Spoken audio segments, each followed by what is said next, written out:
Hello, I'm Roger Baker, Director of the Stratfor Center for Applied Geopolitics at RANE. This podcast is brought to you by RANE Worldview, the premier digital publication for objective geopolitical intelligence and analysis. Subscribe today at raneworldview.com.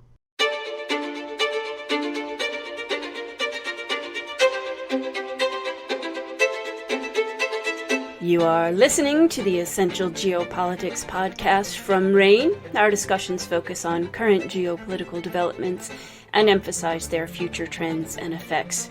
Welcome aboard, I'm Emily Donahue. Today we're discussing Israel's next election. Wait, you think, didn't they just have one a few months ago? That would be correct. Why another one, and what's the outlook? Well, here with analysis is Ryan Bohl, RANE's Senior Middle East and North Africa Analyst. Welcome back to the podcast. Thanks for having me, Emily. Ryan, when is the next election, and why is Israel going back to the polls?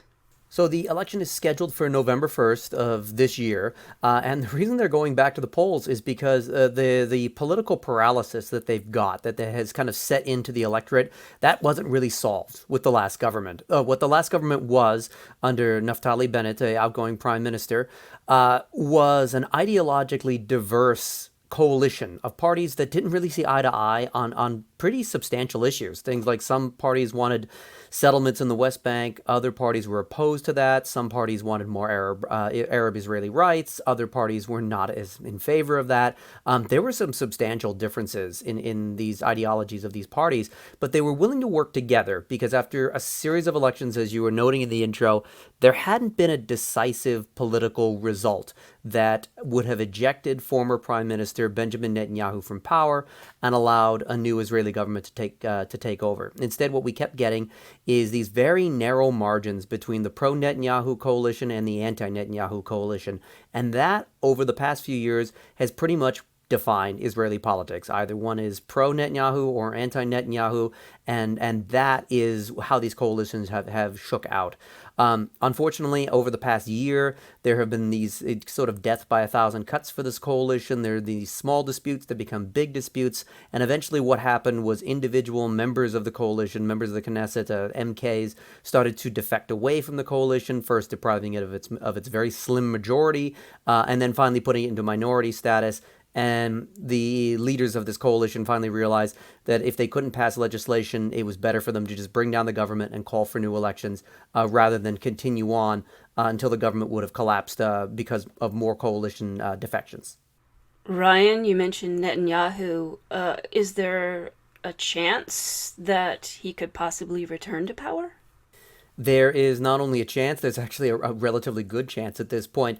The opposition, the anti-Netanyahu coalition, has discredited itself through this process. It's very hard to see after the November 1st election for there to be an anti-Netanyahu coalition that forms that's going to be like this. What we're seeing from the polls is that it suggests that we'll see pretty similar parties return to power, and as a result, the electoral math is going to be the same. You still need 61 votes in the Knesset of 120 votes, and it looks very much like it's going to be split like today, and it'll boil down to whether or not a couple of parties are willing to switch sides.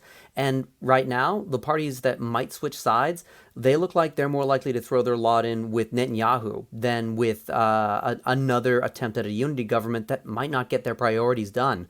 It may be getting to that point where Netanyahu's baggage from his corruption case, from his own long-term and he's one of the longest-serving Israeli prime ministers. I think he actually is the longest-serving Israeli prime minister. He's got a lot of political enemies from all of that time. I think that that's starting to get buried underneath the realization that many of these politicians, they can't form a government without him, and his liabilities just aren't worth keeping the country in political paralysis. Ryan, talk to me about what's at stake with these polls. What could change, really, if anything at all? So the most notable thing that will change is that the country's domestic politics will move towards the right. And this is a term the Israelis often use. They'll talk about it as a country with a left-to-right spectrum. And on the right wing, you have religious parties, you have nationalist parties, you have business conservative parties, all kind of in this big grouping. And what that would mean is if the country shifts in that direction, What's been happening is that on the far right, there have been extremists that have been returning to Israeli politics after decades in the wilderness. They've been encouraged by Netanyahu. They're a product of Israel's social environment, kind of tilting to the right, and extremes forming more and more on both sides of the spectrum. And that is the most likely outcome, is that if we do have a new Netanyahu government, it will involve some level of right-wing extremists in the Knesset, and they will push for things like anti-LGBTQ laws. They will push for settlement expansion, if not the idea of annexing the West Bank. That's very much a probability that could be discussed again if these parties continue to get power. And it will pull Israel in the direction of this nationalist, religious, right-wing view of Israel, an Israel that is expansionist in the West Bank, which is traditional at home, which is looking to empower the ultra-Orthodox and the religious parties and their worldview, and sort of trying to sideline liberals, trying to sideline Israeli Arabs and push them to the margins of Israeli society.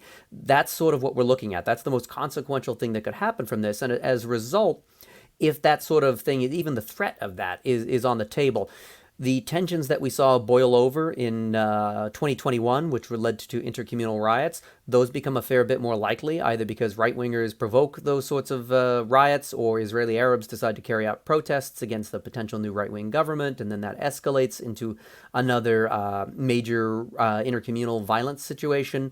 And we could also see, of course, violence in the West Bank, especially if West Bank annexation comes back onto the table. And then abroad, we could see some pushback from Israeli allies over some of these right-wing policies, particularly from the United States under Democratic President Joe Biden. There have been some tensions between Israel and the United States, especially driven by the Democratic wing. Those tensions could resurge if there's a new Netanyahu government, and how they manifest into policy, that'll remain to be seen. But certainly we could say that diplomatic tensions would resurge.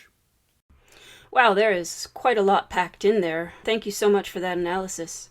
Of course, Emily, thanks for having me. Ryan Bohl is Senior Middle East and North Africa Analyst with RANE. He is an expert on the Middle East region and Israel in particular.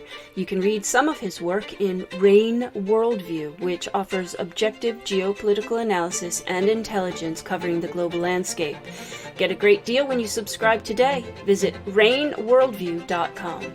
That's RANE worldview.com. I'm Emily Donahue. Catch you next time.